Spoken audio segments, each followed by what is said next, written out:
بسم الله الرحمن الرحيم قل هو الله أحد الله الصمد لم يلد ولم يولد ولم يكن له كفوا أحد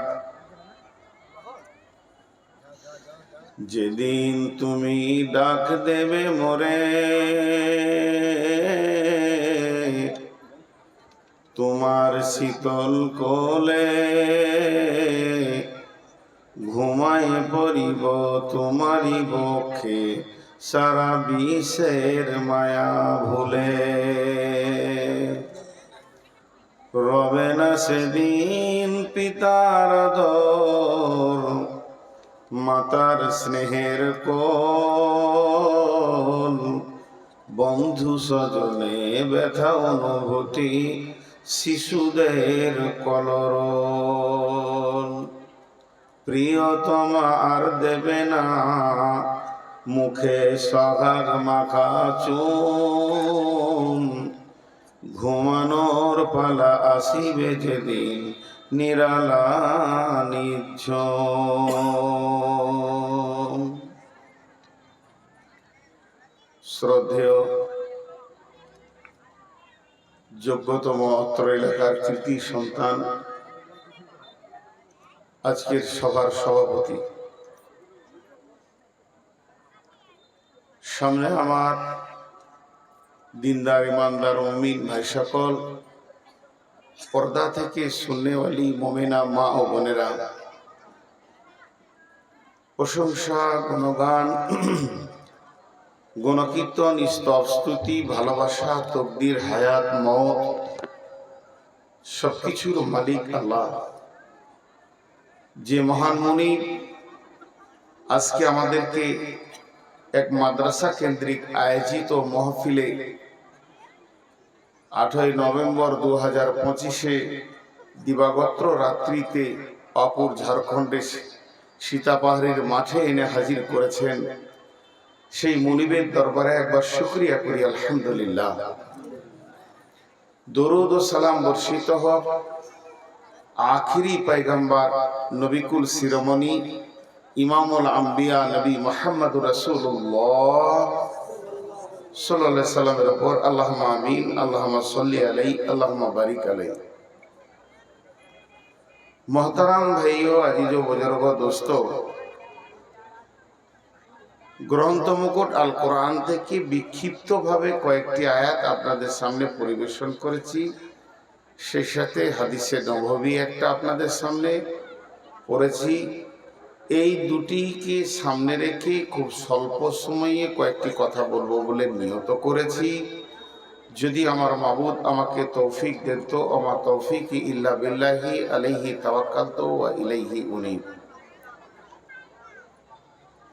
শীত প্রায় চলে এসেছে, আর একদম মাঠে চারিদিকে জলাশয় জায়গা, ঠান্ডাও লাগছে। তো ইনশাআল্লাহ স্বল্প সময় ছেড়ে দেব। মা বোনেরা আপসের মধ্যে কথা বলবেন না।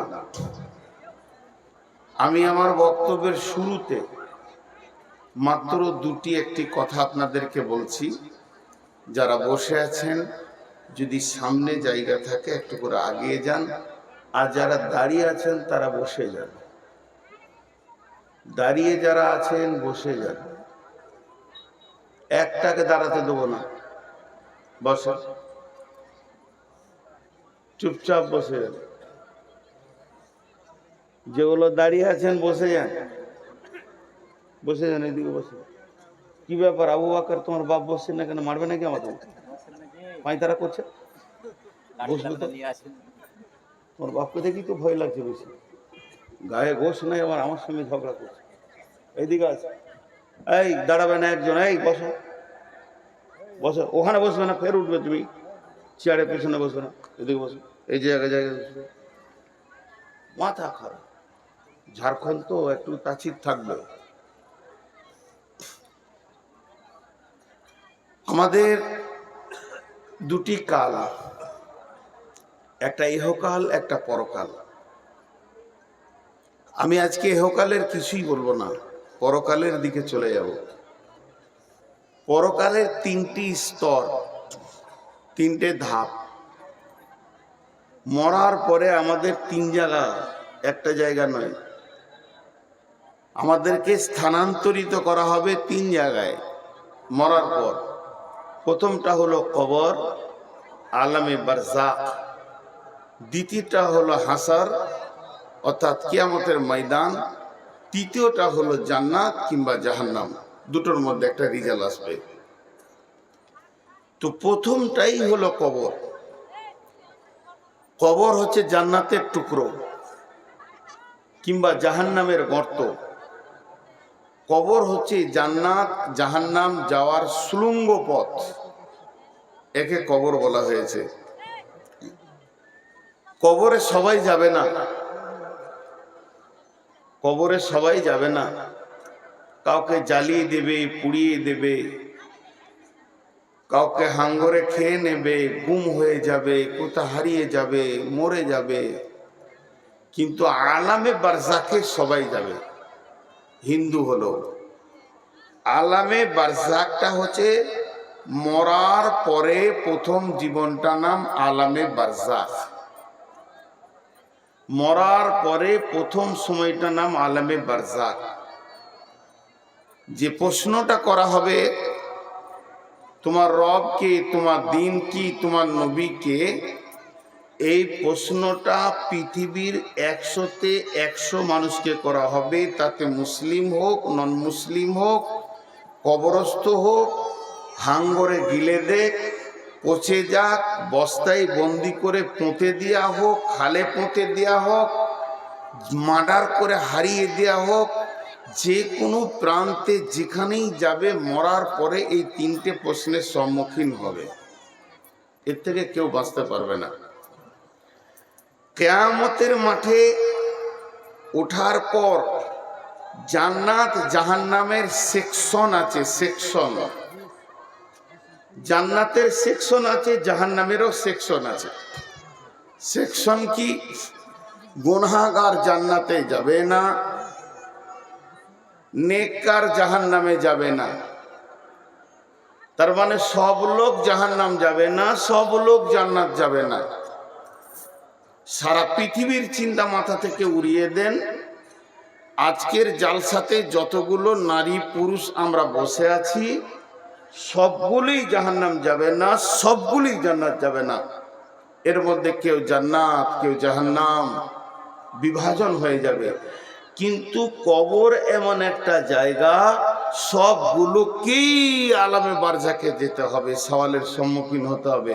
তাতে সে নেককার, বদকার, নামাজি, বেনামাজি, মাতাল, চোর, লুচ্চা, লাফাঙ্গার, পরেশগার, দিনদার, তেলাওয়াত করনেওয়ালা, জিকির করনেওয়ালা, মওতের হাত থেকে যেমন রেহাই পাবে না, কবরের প্রশ্ন থেকে কেউ রেহাই পাবে না। আল্লাহ তাবারক ওয়া তাআলা একটা বলিষ্ঠ কথা বলছে, বলিষ্ঠ কথা। এটাকে খুব উচ্চ বাংলায় বলা যাবে বিড়ম্বনা। বিড়ম্বনা, বিড়ম্বনা। এই ভাষাটা, এই শব্দটা যদি কেউ বুঝতে পেরেছেন ভালো, আর নাহলে ব্যাখ্যা করবো একটু, বুঝতে পারলে আরো ভালো। বিড়ম্বনা, মন চাই চাই না চাই, মন বলুক চাই না বলুক, দিল ঠিক থাক চাই না থাক, বিড়ম্বনা। ওটা তোমাকে মানতেই হবে, এর নাম বিড়ম্বনা। একটু উদাহরণ দিচ্ছি, একটু উদাহরণ দিচ্ছি, উদাহরণটা বুঝবেন। আমার আজকে মন চাইছে রাতে রুটি খাবো। আবু বকরকে বললাম আমাকে রুটি দাও, বলছে রুটি নেই। সীতা পাহাড়ে তো রুটি নেই, মন চাইছে না তাও ভাত খেতে হচ্ছে। এর নাম বিড়ম্বনা। মন চাইছে না তাও ভাত খেতে হচ্ছে, একে বলে বিড়ম্বনা। কিন্তু এর আবার রাস্তা আছে, তোর খাবো না, উঠে চলে যাব, পাকুর রুটি খেয়ে চলে আসবো। কিন্তু কিছু জায়গায় মন না চাইলেও বিড়ম্বনা মানতে হবে।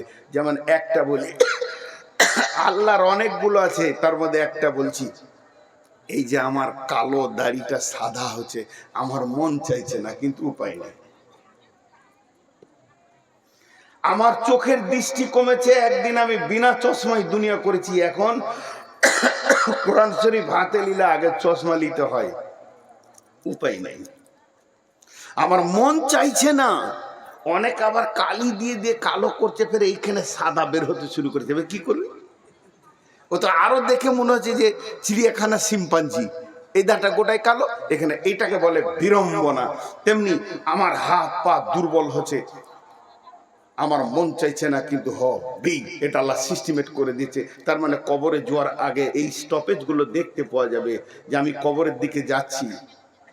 যদি আপনাকে বলি যে আমার গাঁ যাবেন, আপনারা আমার বাড়ি বেড়াতে যাবেন, আমার উদাহরণগুলো খুব মন দিয়ে শুনবেন। আমার বাড়ি বেড়াতে যাবেন, দেখবেন আপনি ট্রেনে চাপলে পাবেন রামপুরহাট, তারাপীঠ, গদাধরপুর, সাঁইথিয়া, এগুলো যখন পাবেন বোলপুর ব্যাগটা নিয়ে গেটে চলে আসবেন, ভেদিয়ায় নেমে যাবেন। তো মরার আগে এরকম কিছু স্টপেজ পাওয়া যাবে, দাঁত চলে যাবে, চোখ চলে যাবে, দাড়ি পেকে যাবে, চুল পেকে যাবে। আল্লাহ বলছে এগুলো বিড়ম্বনা। পৃথিবীর কোনো শক্তি, পৃথিবীর কোনো বিজ্ঞানী আটকে দিতে পারবে না, তোর দাড়িকে কালো করে রাখতে পারবে না। তোর মন চাই চাই না চাই, এটা আমি করছি, করব। তার মানে আমি গাড়িতে চেপে গেছি, মওতের গেটে পৌঁছাতে চলেছি, তোকে এটা ভাবতেই হবে। তোর মন চাইছে না যে আমি মওতের গেটে যাই, কিন্তু তোকে আমি এমন গাড়িতে চাপিয়েছি স্টপেজ পার হচ্ছে, তুই পেয়ে যাবি, আস্তে আস্তে পেয়ে যাবি, বোলপুর পেয়ে যাবি, ভেদা পেয়ে যাবি। এটা রুখার কোনো রাস্তা নাই। আল্লাহ কেমন করে বলেছে দেখেন। এখন আমি একবার বোঝানোর জন্য বলছি, রাগ করিয়েন না, আমরা আপনাদের কাছে আমি মাপ চেয়ে বলছি। কোন একটা ব্যক্তিকে আমি বলছি তোকে আমি মারবই, মেরে পুঁতে দিব, তোকে মারবই, মেরে পুঁতে দিব। হিম্মত নিয়ে বললাম, ওকে কি মারবো বলতে যে আমি নিজেই মরে গেছি, আমার লাশ আগে চলে গেল, ওই আমার জানাজা পড়ে নিলে। আল্লাহ বলছে তোদের চ্যালেঞ্জের মূল্য নেই। কিন্তু আল্লাহ বলছেন বিসমিল্লাহির রহমানির রহিম, মিন আইয়ি শাইইন খলাকাহু মিন নুতফাতিন খলাকাহু। পোকা লেগে গেছে গলায় গো।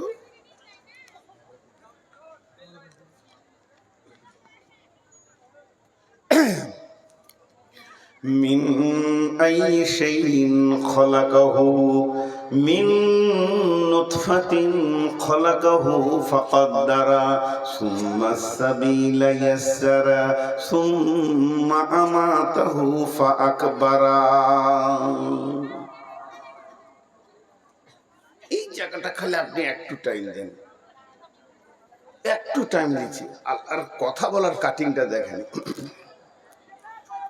জি, একটা বাচ্চা জন্ম নিয়েছে, সকালে জন্ম নিয়েছে, একদিন গেল, দুদিন গেল, 3 দিন গেল, আপনি ভাবছেন ছেলেটা বাড়ছে, বয়স হওয়ার বাড়ছে। সবাই বলেন বয়স হওয়ার না, বয়স কমছে, বয়স আর কমছে, বরফের মতো চু চু। ও তো 65 বছর নিয়ে এসছে, প্রতি সেকেন্ডে কমছে। আল্লাহ তাবারক ওয়া তাআলা বলছেন আবু বকর পোকা খেয়ে নিয়েছে আর গলাতে লেগে আছে, বদমাইশি করছে, তোমার জালসা করতে দিবে না। আল্লাহ তাবারক ওয়া তাআলা বলছেন তুই খালি একবার ভাব, আমি সবাইকে বলছি নিজে নিজে নিজে নিজে ভাববেন, কেউ কারো দিকে আঙুল তুলবেন না, আপনি আমারটা চিন্তা করবেন না, আপনারটা আমি চিন্তা করব না, শুধু চিন্তা নিজেরটা করেন।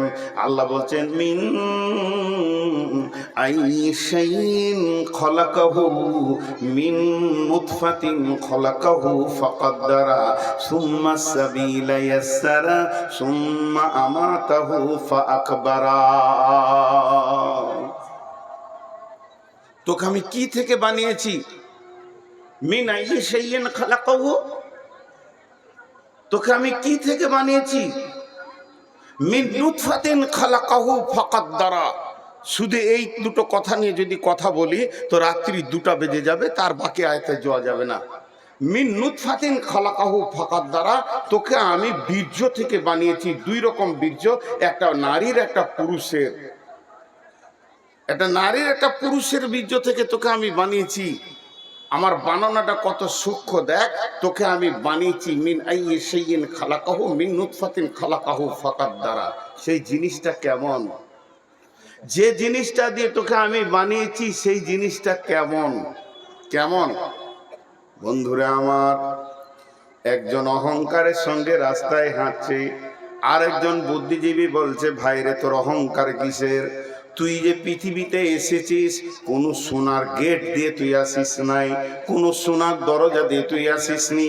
তোর আসার জন্য তোর আল্লাহ ব্যবস্থা করেছে, একবার পুরুষের পেশাবের রাস্তা, একবার নারীর পেশাবের রাস্তা। পেশাবের রাস্তা দিয়ে তুই আইলি, তোকে এমন একটা জিনিস দিয়ে বানানো হয়েছে যেটা স্খলন যখন হয়েছে তোর মা বাপের, তাদের গোসল ফরজ হয়ে গেছে। আল্লাহ তাবারাক ওয়া তাআলা সূরা দাহরে বলছেন, হাল আতা আলাল ইনসানি হিনুম মিনাদ দাহরি লাম ইয়াকুন শাইয়াম মাযকুরা ইন্না খালাকনাল ইনসানা মিন নুতফাতিন আমসাদিন নাবতালিহি ফাজআলনাহু সামিয়াম বাসীরা। আমি আল্লাহ তোকে যে বানালাম, কিসে থেকে বানালাম শুনে নে। তোকে আমি বীর্য থেকে বানিয়েছি, আর তুই শুনেলে নিজেকে এত বড় অহংকার করিস না। ইন্নাকা হাল আতা ইলাল ইনসানি হিনুম মিনাদ দাহরি লাম ইয়াকুন শাইয়াম মাযকুরা। এখন তুই মাস্টার, এখন তুই ডাক্তার, এখন তুই ইঞ্জিনিয়ার, এখন তুই মাওলানা, এখন তুই মুফতি, এখন তোর পরিচয় সভাপতি, এখন তোর পরিচয় প্রধান বক্তা, কিন্তু তোর জীবনের একটা লম্বা টাইম পার হয়েছে, তোর ব্যাপারে তখন কেউ কিছু জানতো না। হাল্লাতা আলাল ইনসানি হিনুম মিনাদ দাহরি লাম ইয়াকুন শাইয়াম মাযকুরা। আমার বয়স এখন 54, আমার বয়স এখন 54। বুঝানোর জন্য বলছি, বয়স আমি অ্যাকুরেটই বলেছি। 55 বছর আগে আমি কোথায় ছিলাম? 1 বছর আগে বলছি, মায়ের পেটে ভ্রূণ নড়ছিলাম, 1টা বছর ওখানে নিয়েছি। 56 বছর আগে কোথায় ছিলাম? মা বাপের কাছে শুক্রাণু ডিম্বাণু হয়ে তাদের বীর্যে। 57 বছর আগে কোথায় ছিলাম? তাদের রক্তে। তাহলে 60 বছর আগে কোথায় ছিলাম? আরো 3 বছর। তাহলে খাবারের ফল ফ্রুটের ভিতরে আরো 10 বছর আগে কোথায় ছিলাম? আরো 10 বছর আগে কোথায় ছিলাম? সবাই চিন্তা করেন নিজে নিজের বয়সকে নিয়ে, 10 বছর পেছিয়ে নেন, যে চিন্তা করেন কোথায় ছিলাম। আল্লাহ বলছে, নূর মোহাম্মদ রে, তোর তকদিরটা আমি লিখেছি। তকদির আমার কে লিখেছে? আল্লাহ। পৃথিবীর সৃষ্টি হওয়ার 50,000 বছর পূর্বে তাহলে আমি ছিলাম কোথাও? তকদির যখন লেখা হয়েছে তাহলে আমি ছিলাম কোথাও? পৃথিবীর সৃষ্টি হওয়ার 50,000 বছর পূর্বে তাহলে আমি ছিলাম কোথাও? লিখছে সেই দিন আল্লাহ 2025 সালে নভেম্বরের 8 তারিখে শনিবার দিবাগত রাত্রিতে তুই সীতা পাহাড়ির মঞ্চে উঠবি, রাত 10:30টায় দেওয়ার কথা হলে কি হবে? 11টা একে বায়ন শুরু করবি। পৃথিবীর সৃষ্টি 50 বছর আগে এটা লেখা হয়েছে, 50,000 বছর আগে। 50,000, তাহলে আমার বয়স কত? কয়েক কোটি বছর। আল্লাহ বলছেন, বান্দা আমার প্রাণ করে বলবো না, তোকে আমি বানাবো এটা আমি জানি, কিন্তু পৃথিবীর কেউ জানে না, তোর মা জানে না, তোর বাপ জানে না তোকে আমি বানাবো। কোন জায়গা থেকে তোকে আমি তোর মা বাপের পেটে আমি দিব, তারপরে তোর মায়ের পেট থেকে দুনিয়া মা প্রথম জানবে তোর মা যে আমার পেটে বাচ্চা এসেছে, এরপরে জানবে তোর বাপ, তোর মাকে তোর বাপকে তোর মা বলবে এগো আমাদের পেটে সোনা মানিক চলে এসেছে, তারপরে কেউ জানবে না। এরপরে 2 আত্মীয় জানবে, তোর মায়ের বংশ জানবে, বাপের বংশ জানবে আমাদের নতুন মেহমান আসতে চলেছে, তারা 9 মাস 10 দিন অপেক্ষা করবে, তারপরে সন্তান পৃথিবীতে এলো। এখনো পঞ্চায়েত জানে না, স্কুল জানে না, প্রাইমারি স্কুল জানে না। খেছি, ঘুরছি ফিরছি, যখন বয়স 4-5 বছর হয়ে গেল, আব্বা ধরে নিয়ে প্রাইমারি স্কুলে ভরে দিলে।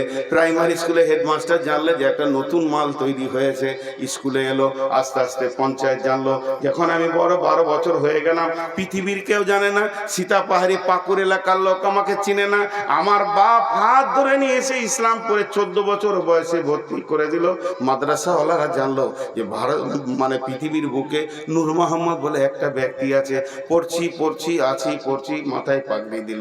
দুনিয়া জানলো। তারপরেও তো আমাকে কেউ জানে না। আস্তে আস্তে আমি বক্তা হলাম।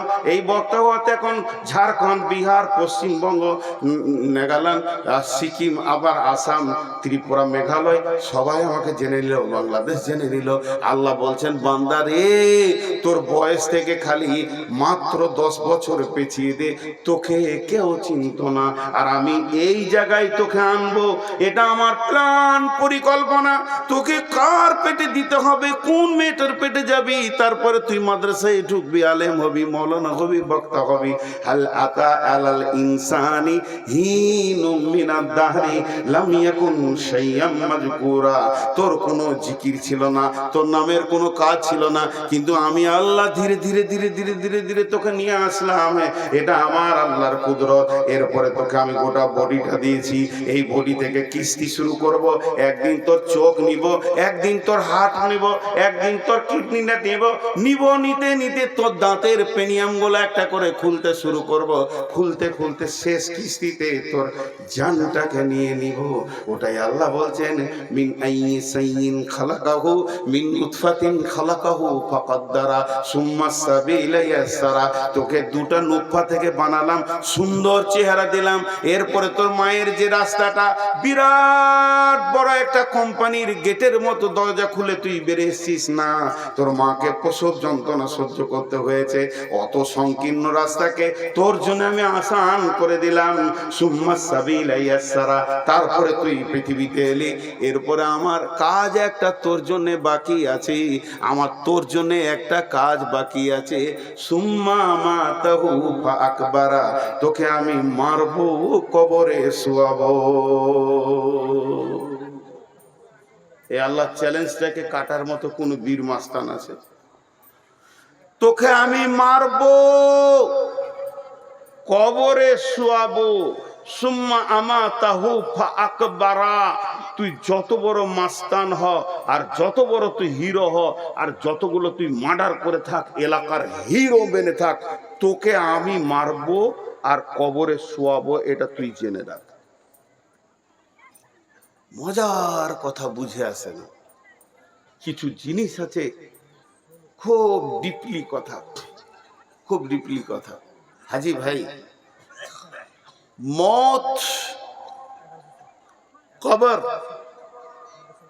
সাবজেক্ট, অনুশীলন 101। মত আর কবর, এই দুটি জিনিস মানুষের বিবেকের দরজা খোলার জন্য যথেষ্ট।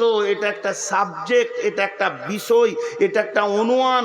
একটা লোক লেখাপড়া করতে পারেনি, ওকে কবর দেখাও কিছু বুঝবে।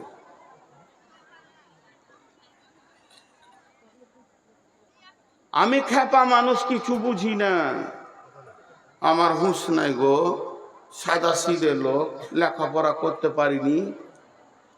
বলছে তোকে বেশি শিখতে হবে না, খালি কবরে যেতে হবে, এটা দেখ, বুঝ, কাজ হয়ে যাবে তোর।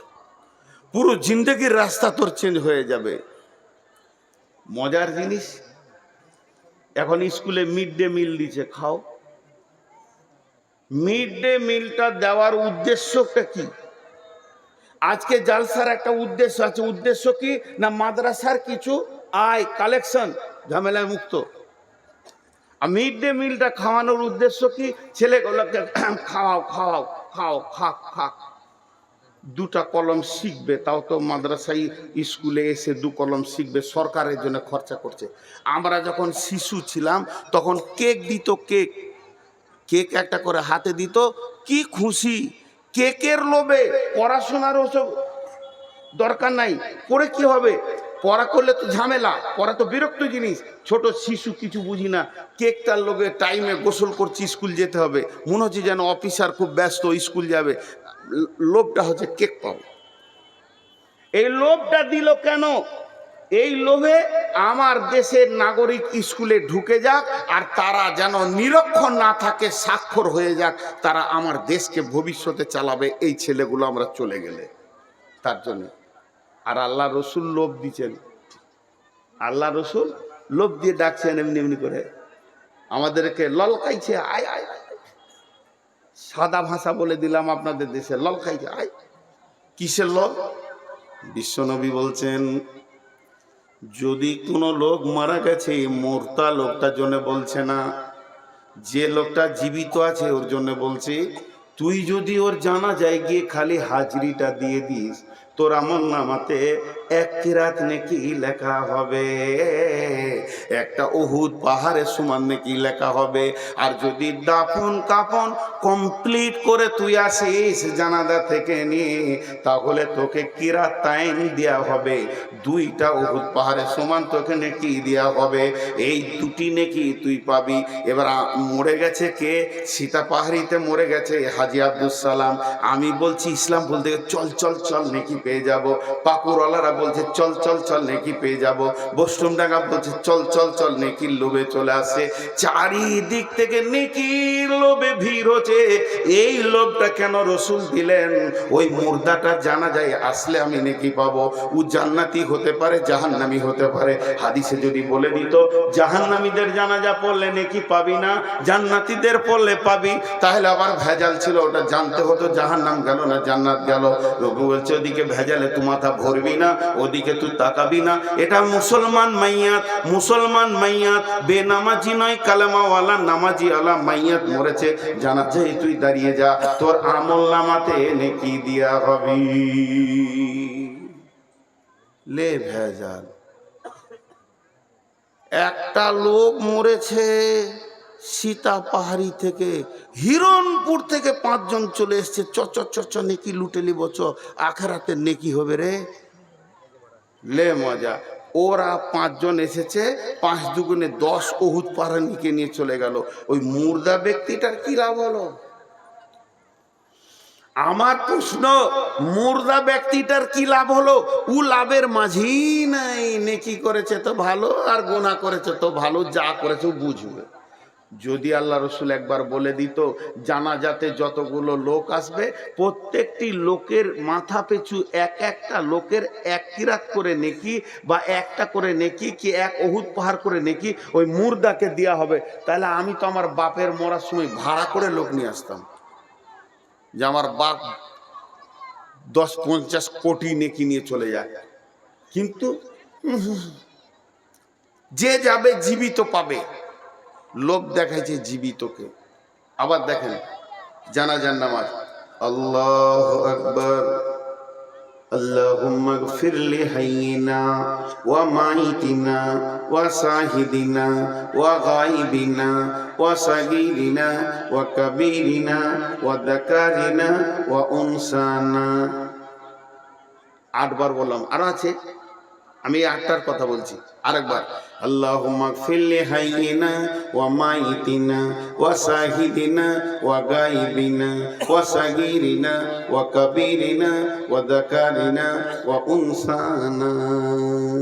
আল্লাহুম্মা মান আহইয়াইতাহু মিন্না ফাহি আলাল ইসলাম ওয়া মান তাওফাইতাহু মিন্না ফাতাওয়াফাহু আলাল ঈমান।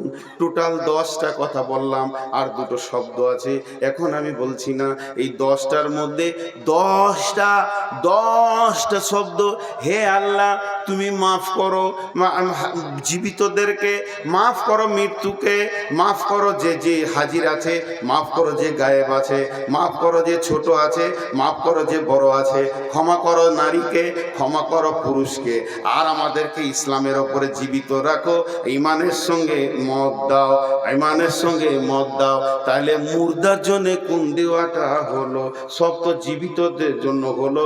10টার মধ্যে 9টা হলো জীবিতদের জন্য। জন্য দোয়া, আর একটা হলো মুর্দার জন্য, যাকে সামনে রেখে জানাজা পড়ছি আল্লাহুম্মা গফিরলি হাইয়িনা ওয়া মাইতিনা, একবার হলো আর 9 বার হলো জীবিতদের। তাহলে জানাজাতে জীবিতদের এত লাভ, আবার 2 পাহাড় নেকি।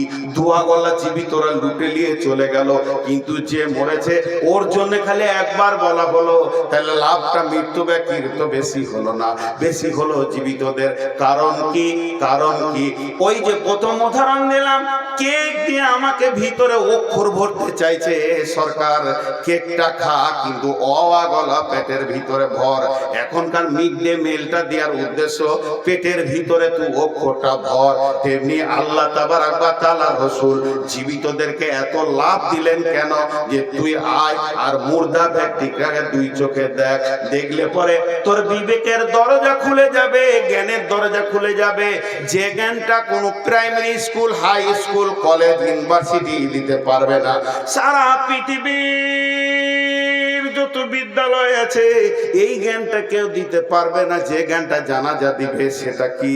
একটা মৃত্যু ব্যক্তি, একটা জীবিত ব্যক্তি কিভাবে মরে গিয়ে মা বাপ, ভাই বোন, স্ত্রী, ছেলে, কন্যা, পুত্র, মাল সম্পদ সব বাঁধন কেটে কেটে কিভাবে ধীরে ধীরে নিজের কবরে চলে গেল, এই দৃশ্যটা তুই একবার দেখে আয়। আল্লাহ রসুল বলতে চাইছে, ও আমার উম্মতের দল, লোকটা এখনই জীবিত ছিল, চায়ের দোকানে বসেছিল, এখনই মরে গেল। ওই লোকটার দিকে তুই তাকিয়ে দেখ, ওই লোকটা এখনই জীবিত ছিল। লোক বলবে আমার সঙ্গে কথা বলছে, গতকালকে আমার সঙ্গে কথা বলেছে, গত পরশু দিন একসঙ্গে পাকড় গিয়েছিলাম। সেই লোকটা জীবিত, লোকটা মৃত্যু হয়ে সমস্ত পৃথিবীর মায়ার বাঁধন কেটে স্বামী, স্ত্রী, ছেলে, মেয়ে, বিবি, বাল বাচ্চা, জমি জায়গা, নাতি পোতা, মাল সম্পদ, বাড়ি ঘর গাড়ি, সব সম্পদের মায়া কেটে ধীরে ধীরে কি করে কবরে ঢুকলো।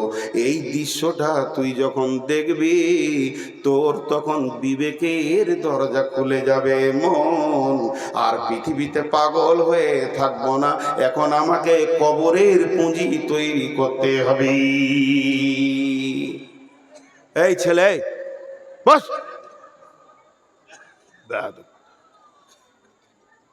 আবার মোবাইল এনে থাকছে বলবার। ছোট ছেলের হাতে অ্যান্ড্রয়েড ফোন, অবাক লাগছে।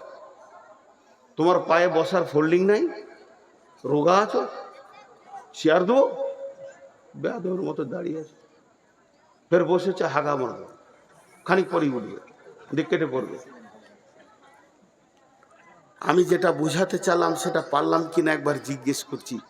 জানাজাতে এত লোভ দিয়ে ডাকা হচ্ছে এই জন্যই, তুমি একটা জীবিত ব্যক্তি মৃত হয়ে কি করে পৃথিবীর সম্পদ, আত্মীয়র বাঁধন কেটে কবরে ঢুকলো, ওইটা দেখো। ওইটা দেখলে তুমি মসজিদের দরজাটা খুঁজে পাবে,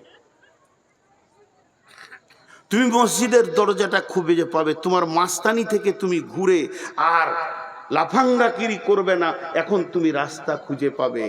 মৃত্যু ব্যক্তিকে কবরে জোয়া দেখার পর, মৃত্যু ব্যক্তিকে কবরে জোয়া দেখার পর, একটা জীবিত ব্যক্তি মরে কি করে কবরে ঢুকলো, এই দৃশ্যটা দেখার পর কোনো জীবিত ব্যক্তির যদি বিবেকের হুঁড় কাটা না খুলে, বিবেকের দরজাটা না খুলে, এখনো যদি মসজিদ খুঁজে না পাই ওই দৃশ্য দেখার পর, তাহলে ওকে পৃথিবীর কোনো মৌলানার, মুফতি আর মাদ্রাসা নাই যে ওকে হেদায়েত দিয়ে দেয়।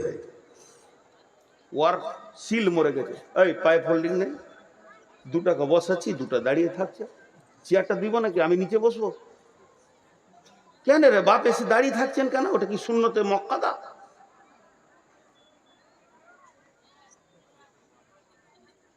ভাইয়া খুব গুরুত্বপূর্ণ কথা। আমাদের শেষ মত, আমাদের শেষ মত, মতের পরই কবর। বিসমিল্লাহির রহমানির রহিম। ওয়া ইযাল কুবুরু বু'থিরাত। ইসরাফিল যখন সুর ফুঁকবে তখন কবর থেকে মানুষকে উঠানো হবে।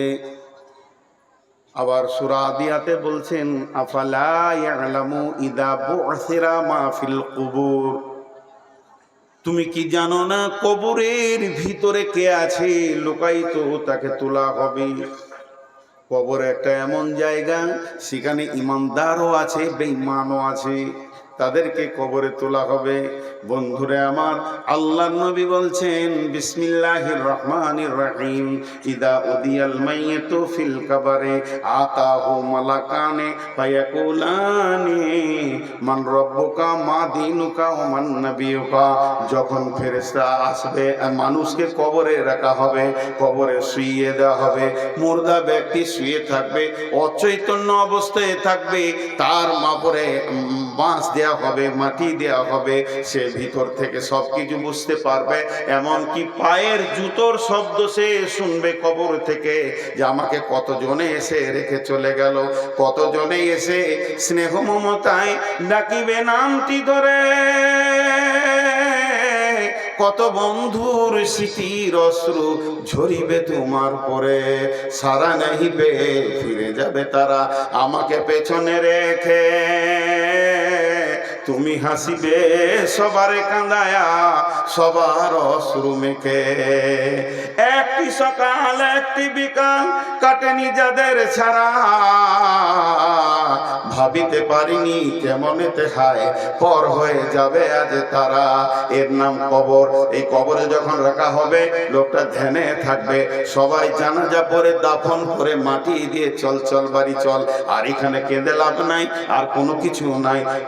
এক্ষুনি তোমার ভাইকে সওয়াল করা হবে।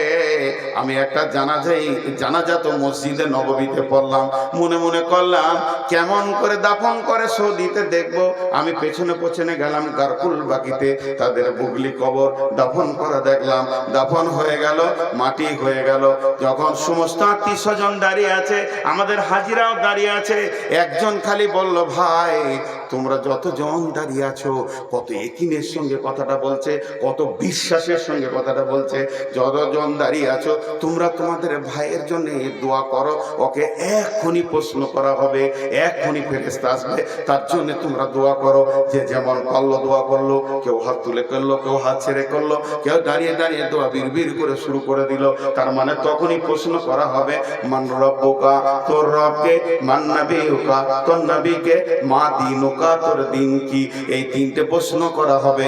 বিশ্ব নবী বলছেন, যে লোকটা প্রশ্নের উত্তর ঠিক ঠিক ঠিক ঠিক দিয়ে দেবে, কোনো গোলমাল হবে না, ওই লোকটা যখন উত্তর দেওয়া হয়ে যাবে, আল্লাহ তাবারাক ওয়া তাআলা বলবেন, কাদ সাদ্দাকতা, আমার বান্দা সত্য বলেছে, তার জন্য সমস্ত ব্যবস্থা তোমরা নাও।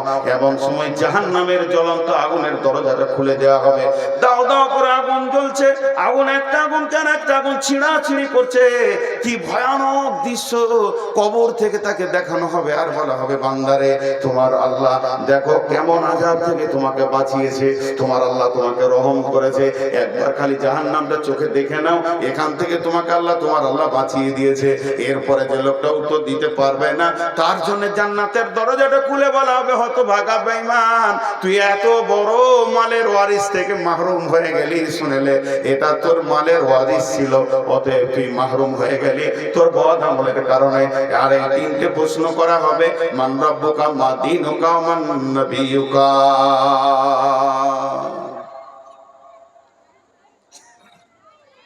কবর এমন একটা জিনিস যে মানুষের সমস্ত চেতনার দরজা খুলে দেয়। কবর এমন একটা জায়গা, আপনার সাথে কেউ থাকবে না, আপনি একা, আপনি একা, সেদিন একা। জি, কবরে আযাব হবে। মাঝে একটা কথা বলে দিচ্ছি, কবরে আযাব সত্য। বিশ্বনবী হেঁটে সাওয়ার হয়ে, ঘোড়াতে খচ্চরে সাওয়ার হয়ে যাচ্ছিলেন, দুটা কবরে আযাব চলছিল। খেজুরের ডাল নিয়ে দুটা কবরে দিলেন, আর বললেন যতদিন ডালটা না শুকাবে কিছু আযাবটা হালকা হবে, মাফ হয়ে যাবে নয়। তার মধ্যে একজন গীবত করেনেওয়ালা আর একজন পেচ্ছাপের ছিটা লেগে যেত, অত খেয়াল করতো না। আর এখনকার ছেলে পেচ্ছাপ করে পানি নেই না, পেচ্ছাপ করে পানি নেই না। আম্মা জানা আয়েশা রাদিয়াল্লাহু তাআলা আনহা ঘরে আছেন, বিশ্বনবী নাই, একটা ইহুদিদের মেয়ে ভিক্ষা করতে এসেছে। এই মেয়েটা হলো ইহুদিদের। আম্মা জান আয়েশাকে বলছেন, আম্মা জান আয়েশা, কিছু খাবার আছে কি? আম্মা জান আয়েশা বলছে, ঘরেতে কিছু নাই। অনেক খুঁজে আমি 2টা খেজুর পেলাম। এই 2টি খেজুর এনে ইহুদির মেয়েটার হাতে দিলাম। যখনই মেয়েটা আমার খেজুরটা পেল, আমার খেজুরটা পাওয়ার পর ওই মেয়েটি আমাকে দোয়া দিল, রে আয়েশা, আল্লাহ তোমাকে কবরের আযাব থেকে মুক্তি দান করুন। আমি অবাক হয়ে গেলাম, ই কেমন দোয়া! বিশ্বনবী যখন বাড়িতে আসলেন, আমি বললাম ঘটনাটা। ও দয়ার নবী গো, শুধুমাত্র 2টি খেজুর দিয়েছি, যার বিনিময়ে আমাকে দোয়া দিয়েছে আল্লাহ যেন কবরে আযাব থেকে তোমাকে মুক্তি দান করে। কবরে আযাব কি হবে? নবীজি বললেন, আযাব আল কবরে হাক্কুন। আয়েশা রে, তুমি কি জানতে না এতদিন কবরে আযাব হলো বড় কঠিন? এটা হক, এটা হক, এটা হবেই।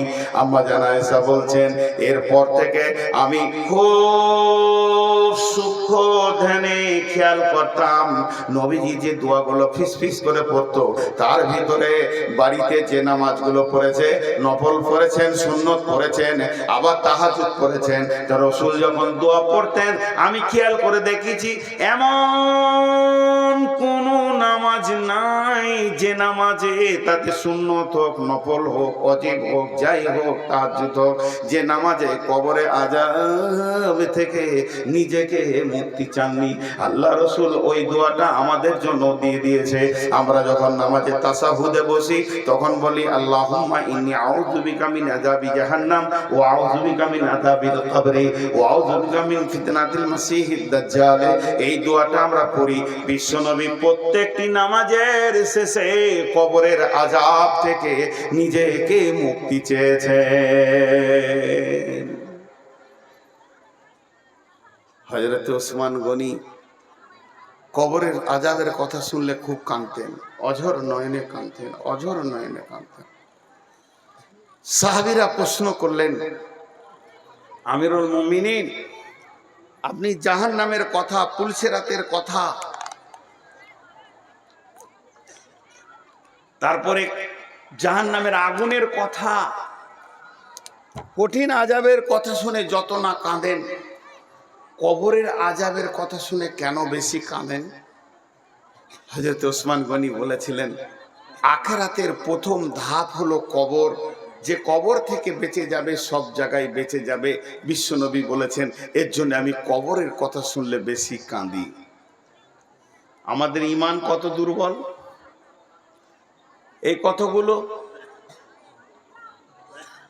বলতে গেলে মনে হয় যেন নিজেকে খারাপ লাগছে, বলা ছেড়ে দিয়েছি।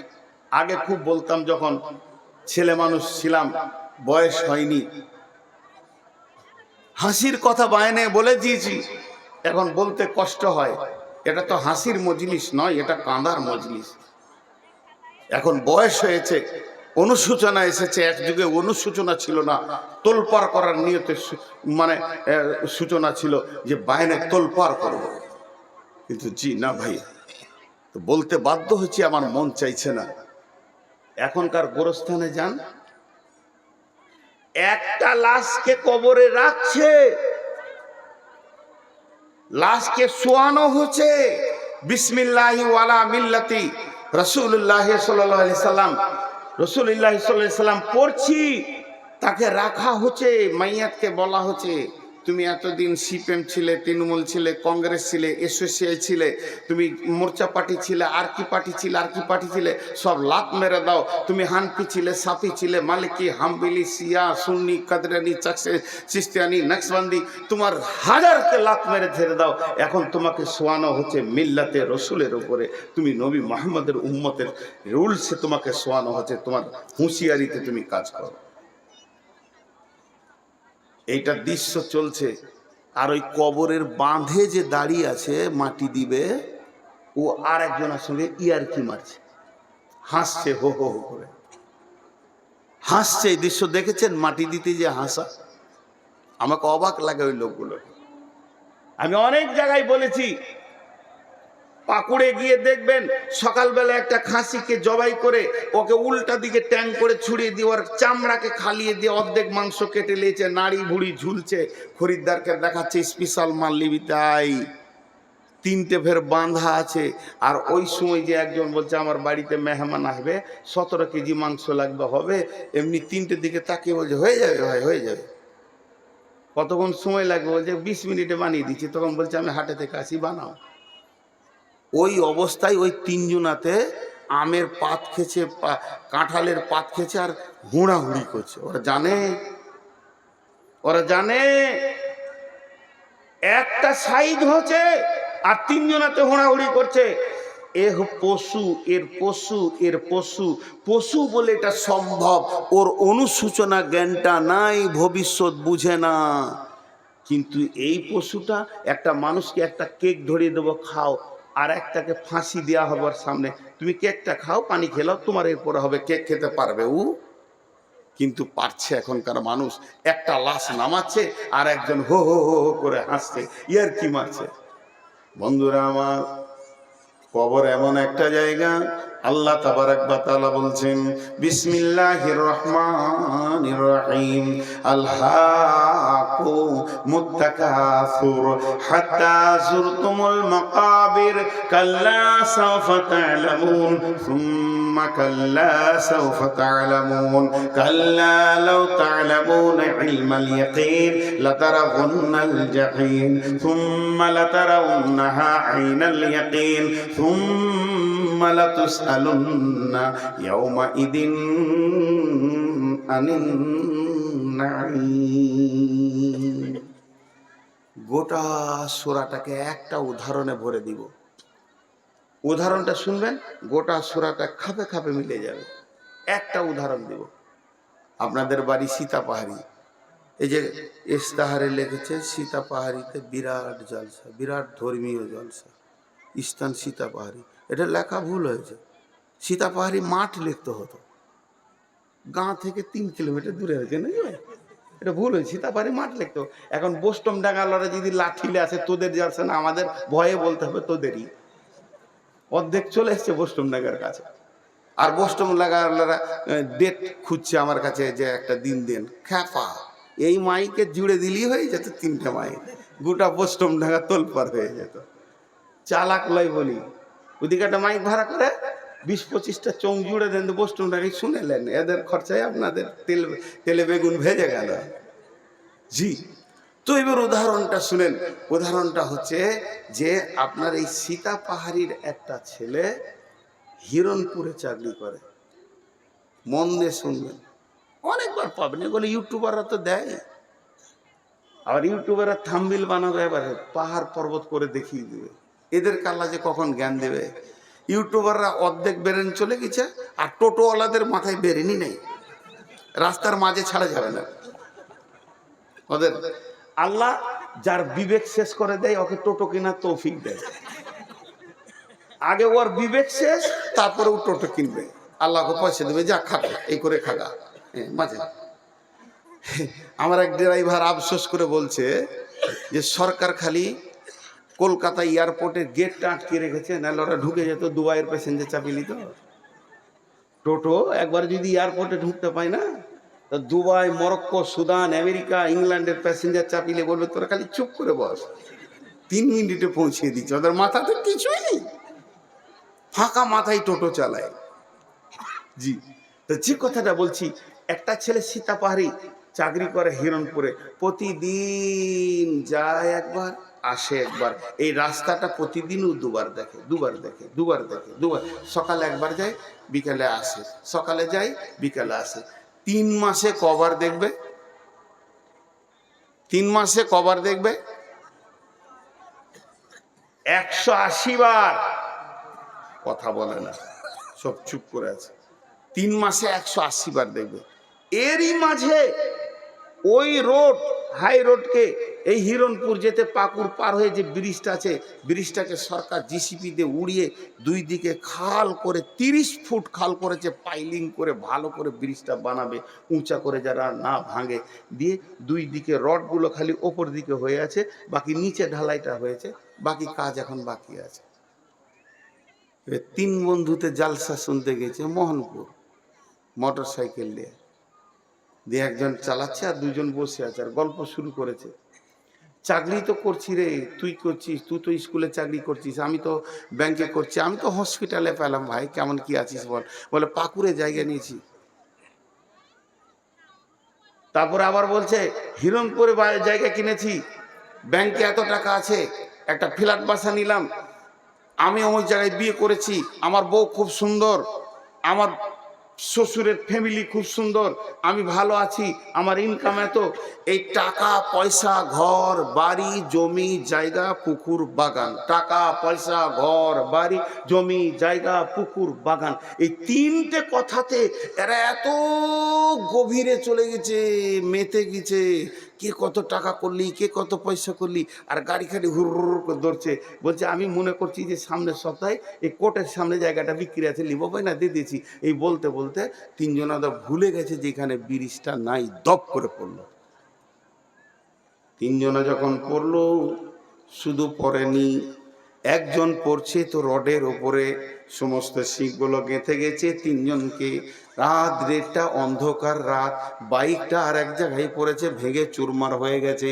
তারা ওখানে রক্তস্খলন শুরু হয়ে গেছে, রক্ত বেরোতে বেরোতে বেরোতে বেরোতে তিনজন মরছে, একে অপরকে দেখছে, কেউ কারো সাহায্য করতে পারছে না।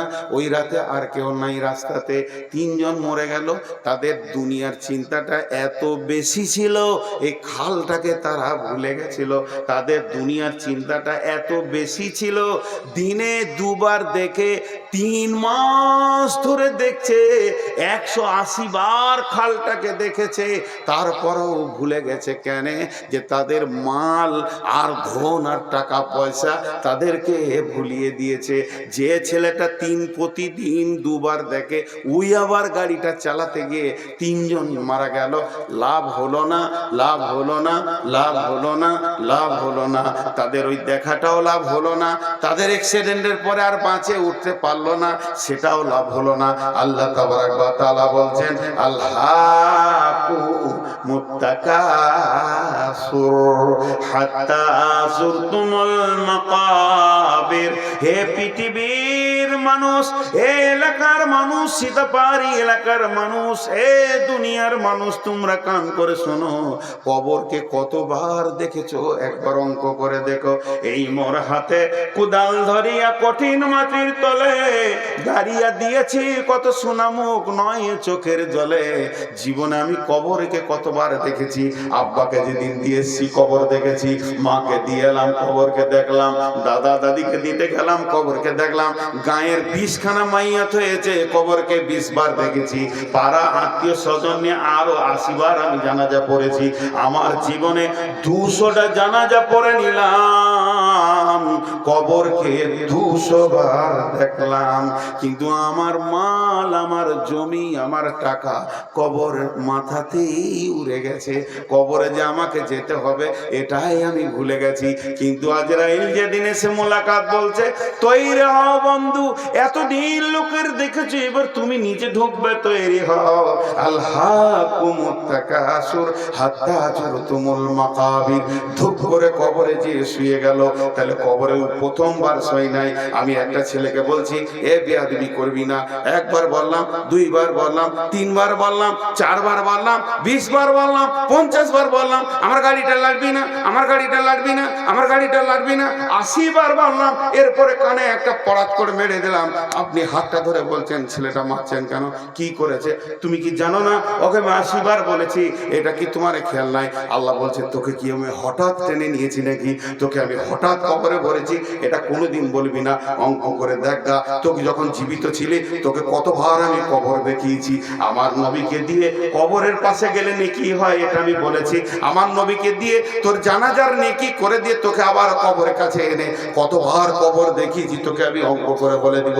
আমি আল্লাহ তোকে হঠাৎ কবরে ভরিনি। তোকে না হলেও 200 বার জীবনে, তোকে 50 বছরের জীবনে তোকে 200 বার কবরে এনেছি আর কবরকে দেখিয়েছি। আর কবরে শোয়াতে দেখিয়েছি। এইটা দেখার পরও তোর দরজাটা তালা মারা ছিল, তোর বিবেকের দরজা খুলছিল না, তোর মিজাজ মসজিদের দরজার দিকে দিয়েছে না, তোর মিজাজ রোজার দিকে দিয়েছে না, তোর মিজাজ তাস লুডু দাবা জুয়া সুদ লুচ্চালা ফাঙ্গারি ছাড়ছে না, তোর মিজাজ পর্দা হতে বলছে না, বেপর্দা হয়ে ঘুরছে। আমার তো দোষ নাই, তোকে আমি প্রথম কবরে আনি নাই। এরপরে তুই কবরে আসবি, তখন নিজের চোখে আযাব দেখবি। সাদ বিন আক্কাস রাদিয়াল্লাহু তাআলা আনহু, যার জানাজায় ৭০,০০০ ফেরেশতা এসেছিল, তার কবরে পিশানি হয়েছে।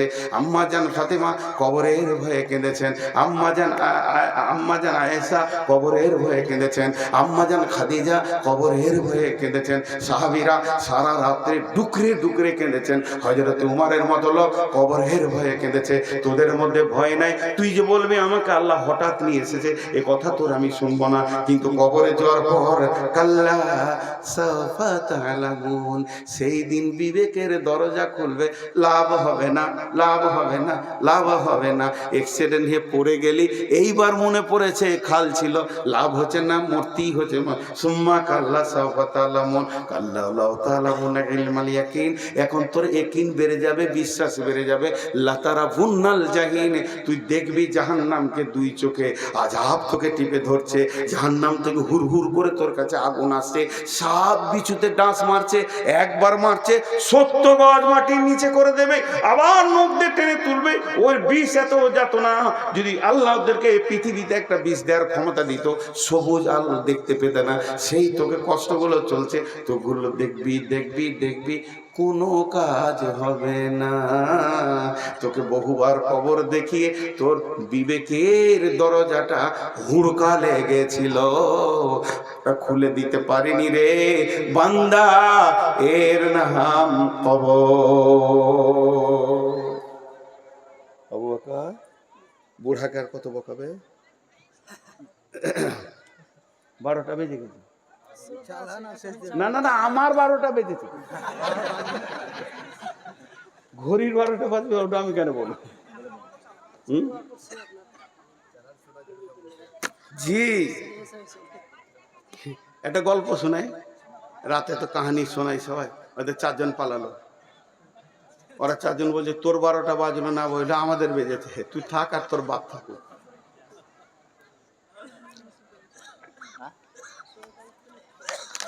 জি, একটা রাজা, এটা আমার বায়নার সাথে কোনো মিল নাই, আপনাদের একটা গল্প শোনাচ্ছি খালি, এটা বায়নার উদাহরণও নাই। একটা রাজা মনে মনে নিয়ত করেছে, কি করবো রে, আমার নামটা যেন থেকে যায় সারা জীবন, যে করেছিল এমন একটা কাজ করে যাব, আমার নামটা সারা জীবন থাকবে। নিয়ত করে যে দুধের পুকুর করবে, একটা বড় পুকুর বানাবে, তো দুধের, আর সারা চারিদিকে ইউটিউবাররা যে বলবে অমুক রাজা দুধের পুকুর করেছে, সারা জীবন নাম থেকে যাবে। তারপরে দুধগুলো খেয়ে নেবে, শেষ হয়ে যাবে জায়গা। কিন্তু আমি একবার তো করেছি 2 মিনিট লেগে, একটা পুকুর বানালো বড়, গোটা পুকুরটাকে মার্বেল পাথর স্টাইলস দিয়ে সাদা সিমেন্ট দিয়ে বানিয়ে ধুয়ে পরিষ্কার করেছে, দুধ রাখার উপযুক্ত করেছে, লম্বা একটা ড্রেন করেছে এইখান থেকে আপনাদের জামে মসজিদ দিয়ে, পুকুরের কাছে কাউকে যেতে দিবে না, তালা মারা আছে। সকালবেলায় উঠে পুকুরটা খুলে দিবে, আর এলান হয়ে যাবে, একবেলা লোক দেখে নেবে, দুধ তো পচে যাবে না, নষ্ট হবে, তারপরে দুধ তুলে নিয়ে খেয়ে নেবে, দুধের পুকুর আমি করেছি, অমুক রাজা করেছে, হয়ে গেল।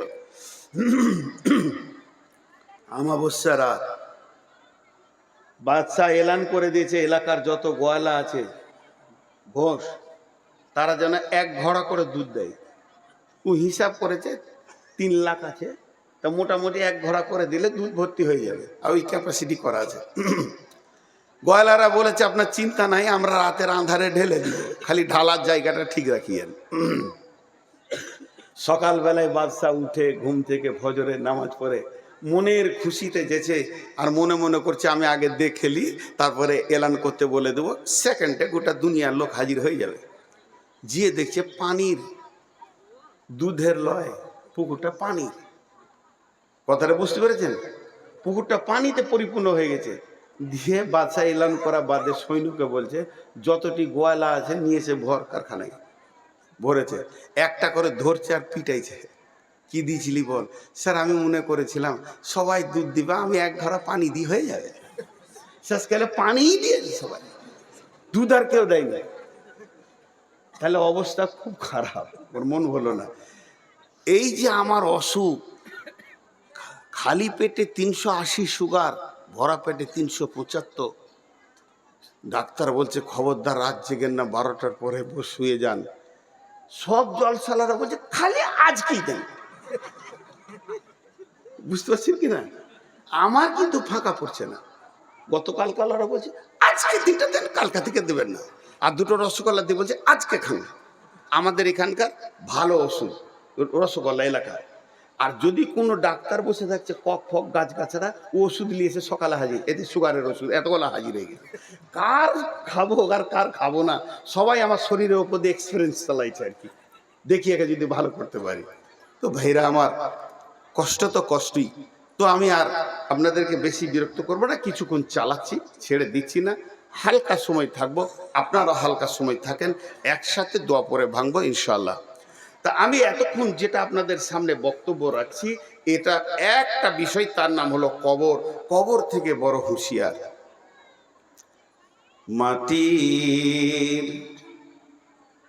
মাটির ওই কবর গৃহে শোয়ায়ে দিলাম যারে, ডাকলে শত কেউ কখনো আসবে না হায় মাটির বিছানা ছেড়ে। মাটির ওই কবর গৃহে শোয়ায়ে দিলাম যারে। এরা উঠছে কেন? এরা উঠছে কেন আমি বুঝতে পারছি না। আমি তো কবরের কথা বলবো রে ভাই, এরপরে তো কিছু কথা বলবো। এরা উঠছে কেন? ইন্না লিল্লাহি ওয়া ইন্না ইলাইহি। পেশাব করতেছেন? আমি কি পাগল নাকি? একসঙ্গে কার জমিতে করবে? সে জায়গাটা তো ধ্বংস। বসেন আপনারা। কিছু লোক আছে এই ধরনের, ওদের অভ্যাস খারাপ। নবী রাসূল সাহাবা ইমাম, নবী রাসূল সাহাবা ইমাম, আল্লাহর ওলি যত আছেন শুইয়া কবর গৃহে লক্ষ কোটি শত, ডাকলে শত কে কখনো আসবে না হায় মাটির বিছানা ছেড়ে। মাটির ওই কবর গৃহে শোয়ায়ে দিলাম যারে। ভাইরা আমার, তাহলে কবরের প্রশ্ন হলো 3টি। এই প্রশ্ন 3টির কথা আপনাদের সামনে একবার বলবো। প্রথম নম্বরে মান রব্বুকা, দ্বিতীয় নম্বরে মা দিনুকা, তৃতীয় নম্বরে মান নবিয়ুকা। তোমার রবকে মান রব্বুকা, এর উত্তর হচ্ছে রব্বি আল্লাহ। মা দিনুকা, এর উত্তর হচ্ছে দ্বীনুল ইসলাম। আর মান নবিয়ুকা, তোমার নবীকে, এর উত্তর হচ্ছে নবী মুহাম্মদুর রাসূলুল্লাহ সাল্লাল্লাহু আলাইহি ওয়াসাল্লাম। যে এই 3টে উত্তর দিতে পারবে বন্ধুরে, তার আবাদান আবাদান সে সুখের জগতে চলে যাবে।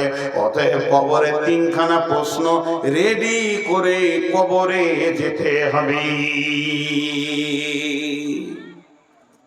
আপনি বলবেন মুখস্থ করে নিব, মুখস্থ তো আমার আছে। মাদ্রাসায় যতজন পড়েছে আশা করি সবারই মুখস্থ আছে। আর না হয় এই ছোট প্রশ্ন উত্তর আপনারা মুখস্থ করে নেন কাগজে লিখে। জি না ভাই, ওখানে মুখস্থ বিদ্যা চলবে না। কোন রকমে মুখস্থ বিদ্যা ওখানে চলবে না, চলবে না, চলবে না, চলবে না। তাই যদি হতো, যারা আরবি ভাষায় কথা বলে তাদের কাছে তো এটা কঠিনই নয়, আর যারা অন্য ভাষায় বলে তাদের কাছেও কঠিন নয়, মুখস্থ করে নেবে। কিন্তু এই উত্তর দিবে কে? ইমানই বদলায়। ইমানই ক্ষমতাতে রব ও রব ফেরেশতা বলবে তোমার রব কে? তোমার রব কে?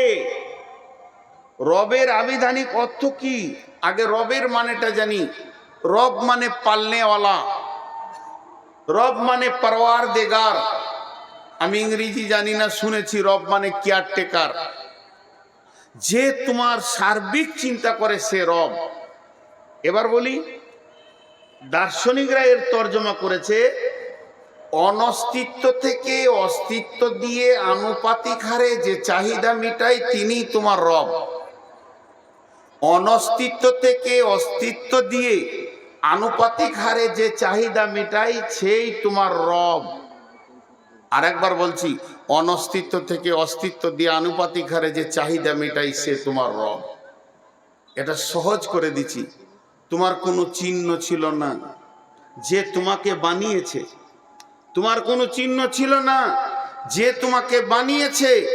বানিয়ে তোমার খাওয়া দাওয়া সুখ দুঃখ সব চিন্তা তার হাতে আছে, সে তোমার রব। তোমার খাওয়া দাওয়া সুখ দুঃখ সব চিন্তা যার হাতে আছে সে তোমার রব। এবার এখানে মজাটা দেখেন, রব রব ও রব এত কেন ট্রেস নিয়ে বলছি, একটু ধৈর্য ধরেন। ও রব, রবের বিষয়টা যদি গুরুত্ব না দেন সব কোন দিকে চলে যাবে। আল্লাহর একটাই নাম আল্লাহ। আল্লাহর কটা নাম? একটাই নাম। সকলে মহব্বতের সঙ্গে একবার বলতে পারবো আল্লাহ, এটা নাম। বাকিগুলো সিফাত গুণ। আল্লাহ রাজ্জাক, খেতে দেন তাই রাজ্জাক। আল্লাহ রহমান ও রাহিম, তিনি দয়ালু মেহেরবান। আল্লাহ গফফার, তিনি মাফ করেনেওয়ালা। এই যেগুলো, এগুলো গুণ। আমার নাম নূর মোহাম্মদ, কিন্তু আমি গাড়ি চালাইলে বলবেন ড্রাইভার, বকছি তাই বলবেন বক্তা, মাঝি, নৌকা চালালে বলবেন মাঝি, দোকান চালালে বলবেন দোকানদার, কাপড় বিক্রি করলে বলবেন কাপড়ওয়ালা, আমকি বিক্রি করলে বললেন আমওয়ালা। এগুলো আমার নাম নয়, এগুলো কাজ। তা আল্লাহর তার মধ্যে একটা কাজ হচ্ছে রব। রব মানে সারা বিশ্বকে তিনি পালনেওয়ালা, ওনার নাম আল্লাহ। তাহলে বিশ্বকে পালনেওয়ালা কে? আল্লাহ। জোরে বলেন, বিশ্বকে পালনেওয়ালা কে? আল্লাহ। এবার আমি জিজ্ঞেস করছি, তোমাকে পালনেওয়ালা কে? আল্লাহ। তো ও ফেরেশতা এটা আরবিতে বলবে মান রব্বুকা, তোমাকে কে পেলেছিল, তোমাকে কে সুখ দুঃখে ছিল, তোমার সব দিকটা কে লক্ষ্য করেছে? উত্তর হবে আল্লাহ। বুঝে এলো? এবার দেখেন, আল্লাহ তাবারক ওয়া তাআলা যেদিন সমস্ত মানুষকে জন্ম দিলেন, হযরত আদম আলাইহিস সালামকে সৃষ্টি করার পর আদমের পিঠে এমনি হাত রাখলেন। হাত রাখার পর ঝুরঝুর করে বালুর মতো পড়লো। সমস্ত মানুষকে একসঙ্গে বানিয়ে নিলেন। কিয়ামত পর্যন্ত যত মানুষ আসবে তাদের আত্মাকে সামনে রেখে, সেদিন বিশ্ব নবী ওখানে ছিলেন, সমস্ত নবী ওখানে ছিলেন। সমস্ত যত মানুষ কিয়ামত পর্যন্ত আসবে সবগুলাকে এক জায়গায় জমা করে আল্লাহ তাবারক ওয়া তাআলা বলেন, আলাস্তু বিরাব্বিকুম, আমি কি তোমাদের রব নই, পালনেওয়ালা নয়? আমরা বললাম ক্বালু বালা। ভুলে যাব বলে পেছনে পেছনে কোরআন দিলেন, নবী দিলেন, আমরা ওটা মনে রাখতে পারবো না বলে দিয়ে দিয়েছেন। তাহলে আমরা আল্লাহ বলছি, কোরআনে যখন এসেছে তাইলে এই ঘটনাটা আমাদের ঘটেছে, আমরা আল্লাহকে রব বলে মেনে নিয়েছি। আল্লাহ এটা প্রথমেই কেন আমাদেরকে দিয়ে দিলেন? আল্লাহ এটা প্রথমেই কেন দিয়ে দিলেন? আল্লাহ এটা প্রথমেই দিলে কেন? জন্মের প্রথমে সিরিয়াল একে সে তার নিজের পরিচয়টা কেন দিলেন? আল্লাহ এই জন্যই এটাকে দিলেন, যেহেতু আখিরাতের প্রথমেই প্রশ্ন হবে তোমার রব কে। তাহলে আল্লাহ আগে শিখিয়ে দিয়েছেন, বুঝিয়ে দিয়েছেন। এরপরে কবরে যখন যাবেন ওই কথাটাই শুনতে পাবেন, মান রব্বুকা, তোমার রব কে। আর বান্দা বলবে রব্বি আল্লাহ। কোন বান্দা বলবে?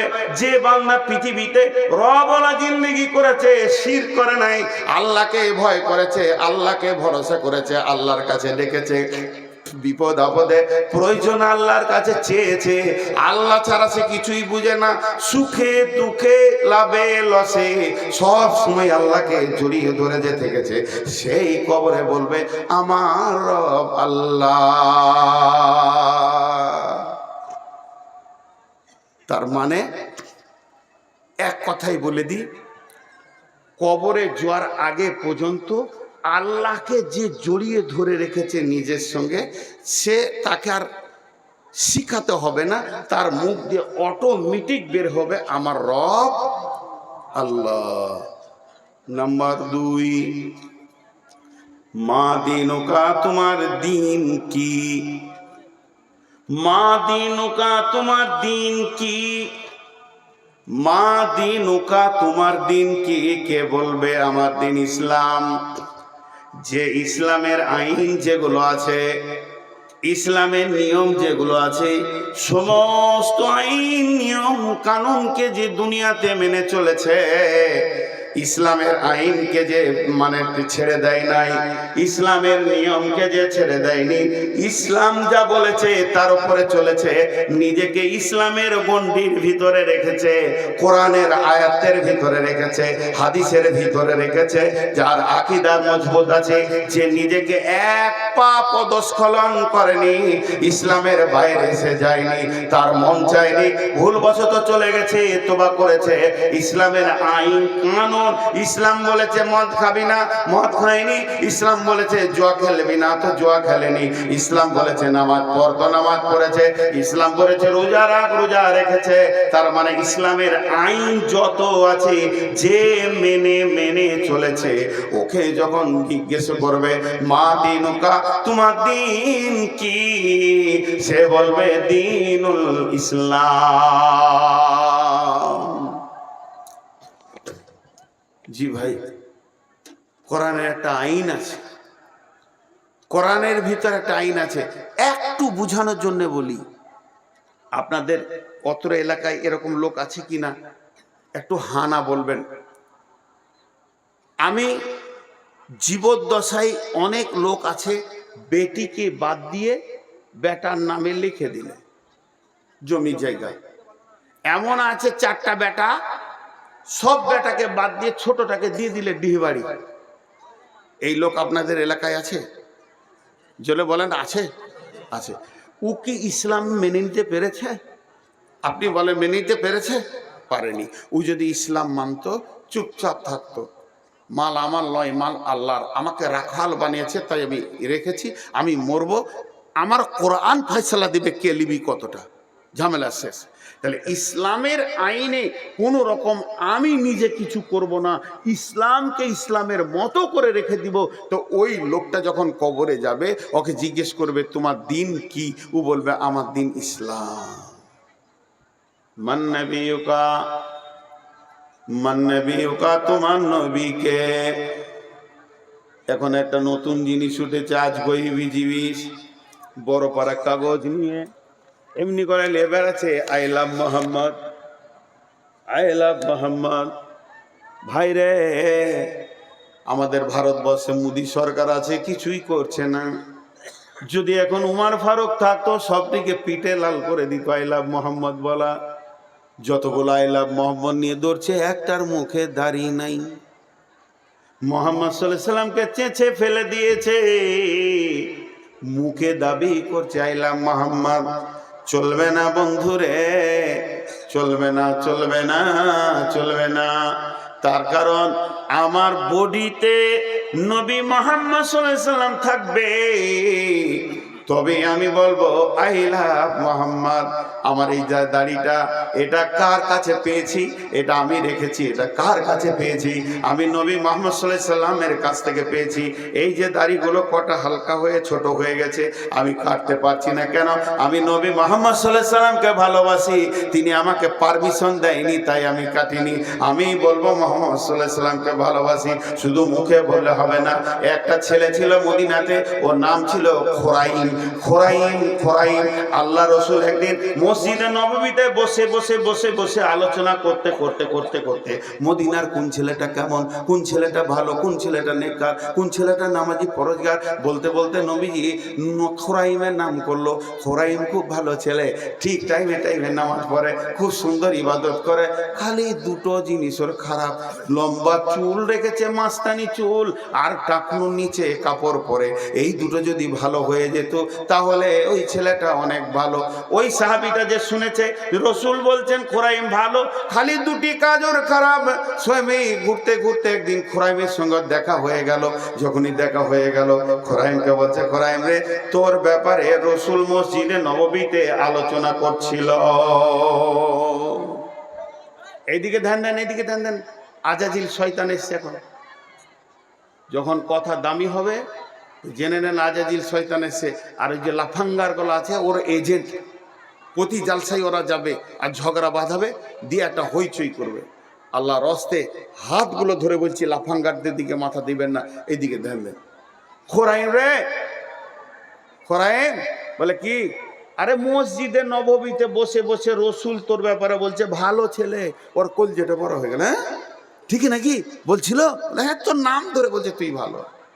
খালি আল্লাহ রসুল বলছে দুটো জিনিস ওর খারাপ, তোর মুখটা ঝুসে গেল। খুশি যতটা হলো ঝুসে। কি খারাপ বলছে? বলছে তুই টাকনুর নিচে কাপড় পরিস, আর ওই যে চুল রেখেছিস মাস্তানি, যেটা সুন্নত লয়। আমার রসুল এই দুটো অপছন্দ করেছে। খোরাইমান নাপিত খালা গেল না, বাড়িতে গিয়ে নিজের মাথার চুলকে নিজে ধরছে আর চাকু দিয়ে আর কাটছে। বলছে, ওরে চুল রে, তোর মতো চুলকে আমি রাখবো না, যেহেতু আমার রসুল নারাজ হয়ে গেছে, এ চুল আমি রাখতে পারি না। নিজের কাপড়টাকে তেমনি করে চাকু দিয়ে কেটে ফেরে চুলে ফেলে দিল। তুই কাপড় আমার রসুলকে নারাজ করে দিয়েছিস। এই লোকটা কবরে বলবে, মান নবিয়ুকা নবী মুহাম্মদুর রাসূলুল্লাহ। খালি মুখে লয়। আমাদের দেশে পশ্চিমবঙ্গের নাম বলবো না, একটা জায়গা আছে যেখানে জালসাতে কাওয়ালি হয়। জালসাতে কাওয়ালি হয়, মালটা বিরেলি মাল ওরাই। আমিও গেছি ওই এলাকায় দুবার জালসা করতে, আর যাই না এখন। তো একটা বক্তা উঠবে, একটা কোয়ালি হবে। তো বক্তাকে বসিয়ে দিয়েছে, আর এখানে কোয়ালি হচ্ছে। খুব টানানা টানানা খুব মজবুত লেগে গেছে। এবার কোয়ালিওয়ালা সুর লিছে, সুর লিতে লিতে কি বলছে দেখেন। জিসকে দিল মে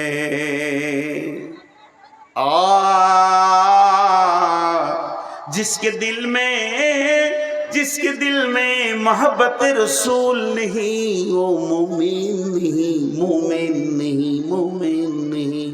কথাটা সত্য। যার দিলে রসুলের মহব্বত নাই, ও কোনোদিন মুমিন হতে পারে না। আর নিজের থেকে, নিজের মা বাপ ভাই বোন এবং নিজের জান থেকে রসুলকে ভালোবাসতে হবে। বিশ্বনবী বলেন, উমর রে, তুমি কি তোমার নিজের থেকে আমাকে ভালোবাসো? উমর বললেন না। রসুল বলেন, এখন তুমি কামেল মুমিন হতে পারোনি, তোমার ঈমান পাকা হয়নি। হযরত উমর দেখলেন, না আমি না বুঝে বলে ফেলেছি, কিন্তু আসলে আমার জান থাকতে রসুলের জানকে কাউকে নিতে দিব না। বলে, হুজুর ওটা ইমোশনাল বলে দিয়েছি, এখন আমি বুঝে বলছি, আমার জান থেকে আমি ভালোবাসি। নবীজি বললেন, তুমি কামেল মুমিন হয়েছ। জঙ্গে খন্দকে আল্লাহ রসুল তাবুর গায়ে আছে। হযরতে সাদ রাদিয়াল্লাহু তাআলা আনহু এতগুলো তলোয়ার নিয়ে ঝানাক করে রেখেছে আঁধারে। রসুল বলছে, শব্দটা উঠলো। এবার অতগুলো তলোয়ার রসুলের তাবুর পাশে হযরতে সাদ রাখলেন। আর আল্লাহ নবী আঁধারে ঝড় বৃষ্টিতে দেখতে পায়নি। তবে নবী আইডিয়া করে বলছে, কে সাদ নাকি? হযরতে সাদ বলেন, ইয়া রাসূলুল্লাহ, হ্যাঁ আমি সাদ এসেছি, আমি তলোয়ার নিয়ে হাজির হয়ে গেছি। বলে, একে এত রাত্রিতে কেন? বললেন, আমার মতো সাদের লাখো প্রাণ থেকে একটা নবী মুহাম্মদের প্রাণের দাম অনেক বেশি, তাই আমি তলোয়ার নিয়ে এসেছি, আপনাকে সারা রাত পাহারা দিব। হযরতে তালহা রাদিয়াল্লাহু তাআলা আনহু যখন উহুদের প্রান্তে দেখলে রসুলকে লক্ষ্য করে তীর আসছে, একাই বুকে 180টা তীরকে গ্রহণ করেছিলেন আর রসুলকে তীর থেকে বাঁচিয়েছিলেন। এর জন্য যার দিলে রসুলের মহব্বত নাই, ও মুমিন হতে পারে না। কোয়ালিতে ঠিকই বলেছে, ঠিকই বলেছে, একবারে ঠিক বলেছে। কিন্তু যে মৌলভী সাহেব বসে আছে ওর পরে বায়ান করবে, ওর কলজেটা জ্বলছে ওর কথা শুনে। দেব সভাপতি বলছে, এরপরে নূর মোহাম্মদ এলো। তো লোক তো জানে যে নূর মোহাম্মদ উঠেছে মানে কোয়ালি বলবে না, প্রথমেই বলবো আসসালামু আলাইকুম, দিয়ে বলবো আলহামদুলিল্লাহ নাহমাদুহু ওয়া নাস্তাইনুহু ওয়া নাস্তাগফিরুহু। যখনই বলেছে অমুক মৌলানা এলো, তু মাইকে সালামও দেয়নি, নাহমাদুহু বলছে না, মৌলভী সাহেব বলছে লোক বলছে ইও কোয়ালি করবে নাকি রে, ওর কল যে চলে আছে তা কি করে বলছে আমারও 2 লাইন শুনতে হবে রে ভাই। जिसके दिल में मोहब्बत रसूल नहीं वो मोमिन नहीं, बात तो सही मगर मेरी कवाली तो सुनो। जिसके दिल में मोहब्बत रसूल होगा, जिसके दिल में मोहब्बत रसूल होगा, उसके चेहरे पे पता चलेगा, पता चलेगा, पता चलेगा। সালা কোয়ালিওয়ালা এক ওয়াক্ত নামাজ পড়েনি, দাড়ি চেঁচে কোয়ালি করতে এসেছে। দেখো মহব্বত রসুল, একে ঝাঁটা মারার কেউ আছে? একে ঝাঁটা মারার কেউ আছে? বন্ধুরা আমার, শরীরে বডিতে রসুলকে আনতে হবে। কিয়ামতের মাঠে যখন আল্লাহ বলবেন উজিয়াল কিতাব ওয়াজিয়া বিন নাবিয়িন ওয়া শুহাদা, হে হাসরবাসীরে আমি আমলনামা রেডি করেছি, তুমি এসো, তোমার সাক্ষী নিয়ে এসো, নবীকে সঙ্গে করে নিয়ে এসো। জান্নাতি ব্যক্তিটা গিয়ে বলবে আল্লাহ আমাকে জান্নাতের সার্টিফিকেট দেন। আল্লাহ বলবে কই রে তোর নবী? আল্লাহকে তখন বলবে আল্লাহ আপনি কুদরতে চোখ দিয়ে দেখেন আপনার নবীকে আমি সঙ্গে করে নিয়ে এসেছি। সভাপতি এবার ঘড়ি দেখছে, মনে মনে ভাবছে বক্তা কি রিং টালাছে নাকি রে, এখনো ছাড়ছে না। জি ছেড়ে দেব, কি আদায় করতে পারি? আদায় করবো। আপনাদের এই লোকগুলো যতগুলি বসে আছেন, আল্লাহর রাস্তে সকলকে একটা কথা বলছি।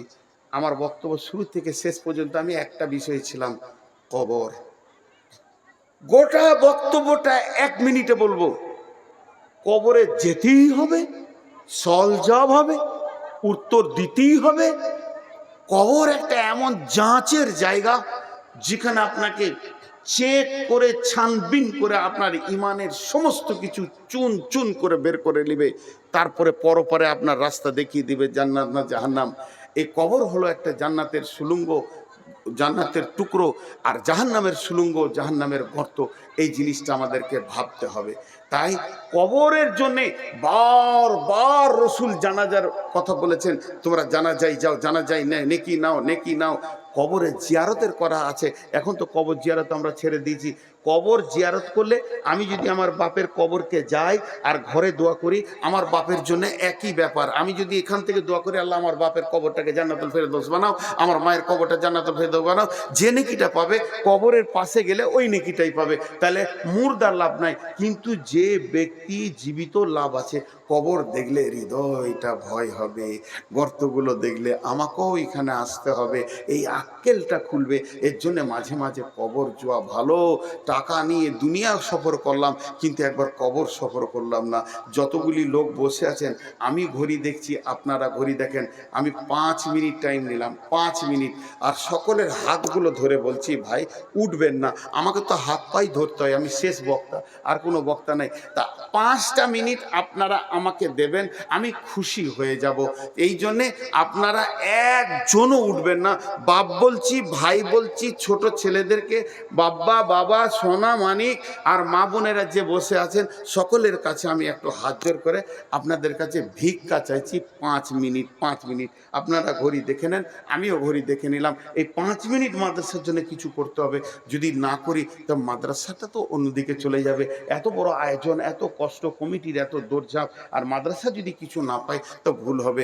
বিধায় এখানে কয়েকজন দিয়েছে, কি আছে, জাকির সীতাপাহাড়ি থেকে, আত্তার সাহেব ফেরের জন্য 5000 টাকা, জাকির হোসেন 2 বস্তা সিমেন্ট দিয়েছে, সালামত দিয়েছে এক বস্তা সিমেন্ট, আর রেজিনা দিয়েছে 2 প্যাকেট সিমেন্ট, হাসেম দিয়েছে 5 প্যাকেট সিমেন্ট, মহিলাদের মহল থেকে এসেছে 12,922, বেনামিতে 5000, আর কৈসুদ্দিন সাহেব 20,000 টাকা। এগুলো টাকা এসেছে। এই দেখেন আমি হাতে পায়ে ধরলাম, তাও 2 জন উঠছে। বাপজি আপনাদের পায়ে ধরছি, বসেন।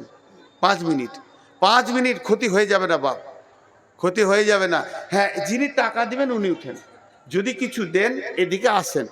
যদি এই 5 মিনিটের ভিতরে 2000, 5000, 1000 যারা দিবেন তারা উঠে এই দিকে আসেন, পেছন দিয়ে যেন না। ভাই আমার, আমরা একসঙ্গে দোয়া পড়ে সারবো।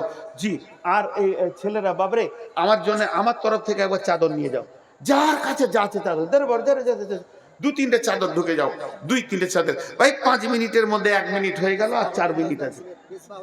মিস বাহাউদ্দিন 10 প্যাকেট সিমেন্ট চলে যাবে না, এই ছেলে যাও যাও যাও যাও যাও। ওয়াহেদ আলী বসুনডাঙ্গা থেকে 1000 টাকা ভাই আছে, দেন জাজাকাল্লাহ। এই ছেলে বলো আরো চাদর যাও, আরো চাদর দাও। চটচট করে আপনারা পকেট থেকে পয়সা রেডি করেন, আমি একদম 5 মিনিট হলে আমার ওয়াদা ঠিক রাখবো। এই শোনো, ওই পেছন দিকে যাও, পেছন দিক থেকে এদিকে এসো, কারণ এরা আমাকেও দিয়ে দিতে পারবে, এরা বুঝে কম। পেছন দিক থেকে এইদিকে এসো। হ্যাঁ, এতক্ষণে ছেলে চালাক আছে। জি, এবার বলেন আল্লাহ, পেছন দিক থেকে সামনের দিকে এসো, ঠিক আছে? বলেন আল্লাহর জন্য কেউ 2-5 হাজার, এখানকার যে লোকগুলো আছেন মজলিস ভেঙে গেলে আমার হাতে দিয়ে দেবেন, আর চাদরে ওইদিকে যেতে যেতে আপনারা দিয়ে দেবেন। এই পেছন দিকে যা রে বাপ, যা, তোদের হুঁশ নাই রে বাবা রে, তোরা কি করে কি করবি, সংসার কি করে করবি রে বাবা? হ্যাঁ, তো হযরত উমর মাথায় গোবর নিয়ে বাড়ি গেছে। গোবর, গোবর, উটের গোবর। তোর বাপ বলছে উমর রে, তোর মাথায় কেন উটের লাদ? বলছে খুব রোদ হচ্ছিল তো উটের পাছাতে বসেছি, লেদে দিয়েছে। মারলো গালে এক চর। গাধা, উট চড়াইতে জানিস না, রোদ লেগেছে তো উটের পাছায় বসবি? ওর এত হুঁশ কম ছিল, সেই উমর একটা আঙুলে 18 লক্ষ বর্গ মাইল চালিয়ে চলে গেলেন। আমি হযরত উমরের কথা বলছি, ইসলামের দ্বিতীয় খলিফা। উনি কত সাদা সিধে ছিলেন, ওর বাপ উট চড়াইতে দিয়েছে তো রোদ লেগেছে, উটের পাছাতে বসে মাথায় গোবর লে ঘর গেছে। ওর বাপ মেরেছিল, পড়াস করে এক চর, গাধা তোর হুঁশ নেই, উটের পাছায় কেউ বসে? সেই উমর একটা আঙুলের ইশারায় 18 লক্ষ বর্গ মাইল শাসন করলেন। কে আছেন ভাই আমার? দেন চটচট করে কিছু দেন, আমার হাতে আর 2 মিনিট আছে। নজরুল 1000 টাকা। আর কেউ আছেন? তৌহিদুল 1000 টাকা। আর কেউ আছেন? আমার হাতে মাত্র 1.5 মিনিট আছে। আমি ওয়াদা করেছি, ওয়াদার উপরে আবদ্ধ থাকবো, ওয়াদা আমি ফেল করব না। ভাই আমার যদি কেউ 2000-5000 থাকে, আর একটা কথা বলে দিই, কথা বলতে বলতে আমি যখন দোয়া পরে শেষ করে দেব, ওইদিকে চাদর আছে, ছেলেদের চাদরে কিছু দিয়ে যাবেন, পারলে এখানে কিছু দিয়ে যাবেন। হ্যাঁ, আল্লাহর রাস্তে ভাই কেউ আছে না 2000-5000 দেন? আসলে আমাকে শেষকালে দেয় তো, আমি আদায় বেশি পাই না। আমার আগেকার বক্তা হার পর্যন্ত চুষে নিয়ে চলে যায়, এটা আমার নসিবে থেকে। এই যে 500 টাকা 100 টাকা আসে, আর কি আসবে আমার কপালে? উসমান ভাই ভালো ছিল, কোথা থেকে 500 টাকা দিলে হতভাগা দোয়া নেওয়ার জন্য।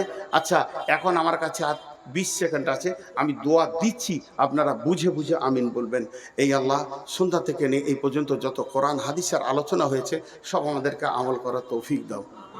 এই আল্লাহ, আজকে কবর নিয়ে আলোচনা করলাম, আমরা কবরে হিসাব চাই না তোমার কাছে, আমরা হাসরে হিসাব চাই না, আমরা কবরে সলজব চাই না, আমরা কাজেই তোমার দয়া, তুমি আমাদেরকে দয়া করো। হে আল্লাহ, কবরে কাউকে চাই না, মাকে চাই না, বাপকে চাই না, ভাইকে চাই না, বোনকে চাই না। মাবুদ, তুমি আমার সঙ্গী হয়ে যেও, তাহলে আমাকে আর ভয় লাগবে না। এ আল্লাহ, কবরের সল জবগুলো আমি যেন রেডি করতে পারি, তুমি তৌফিক দাও। এই আল্লাহ, তোমার হুকুম মেনে যেন সারা জীবন চলতে পারি, তুমি আমাদেরকে তৌফিক দাও। এই আল্লাহ, তোমার রসুলের তরিকাকে যেন গ্রহণ করতে পারি, তুমি আমাদেরকে তৌফিক দাও। এই আল্লাহ, দিন ইসলামের যত রুলস কানুন আছে এগুলো মেনে নিতে পারি, তুমি আমাদেরকে তৌফিক দাও। এই আল্লাহ, সন্ধ্যা থেকে এই পর্যন্ত যতগুলো কালেকশন হয়েছে সব কালেকশনগুলো তুমি কবুল করে নাও। শুধু এখানে নয়, শুধু সীতাপাড়িতে নয়, ইসলামকে বাঁচানোর জন্য সারা পৃথিবীতে যত লোক টাকা দিয়ে চালা, তুমি কবুল করে নাও। এ আল্লাহ, আমাদের মা বাপ ভাই বোন আত্মীয় স্বজন শিক্ষক ডাক্তার মাস্টার ইমাম মজ্জেন আর আউলিয়া ওলি গাউস কুতুব আবদাল যতগুলো কালেমা নিয়ে কবরে গেছে, আল্লাহ তাদেরকে মাফ করে দাও, আল্লাহ তাদেরকে ক্ষমা করে দাও। সকালে দোয়া পড়েন, আমার টাইম হয়ে গেছে। সুবহানাকা আল্লাহুম্মা ওয়া বিহামদিকা ওয়া আশহাদু আল্লা ইলাহা ইল্লা আনতা আস্তাগফিরুকা ওয়া আতুবু ইলাইকা। আপনারা উঠতে পারেন, কিন্তু আমি বসে থাকবো 2 মিনিট। কারো যদি কিছু দেওয়ার থাকে দিয়ে যান, আল্লাহর রাস্তে এই মাদ্রাসার জন্য কিছু দিয়ে যান। জাযাকাল্লাহ হাইয়াকাল্লাহ। এ আল্লাহ, তোমার বান্দা আরো 1000 টাকা দান করেছেন, 2000 টাকা দান করেছেন না, 2000। জাযাকাল্লাহ, যদি কারো দেওয়ার থাকে দিয়ে যান।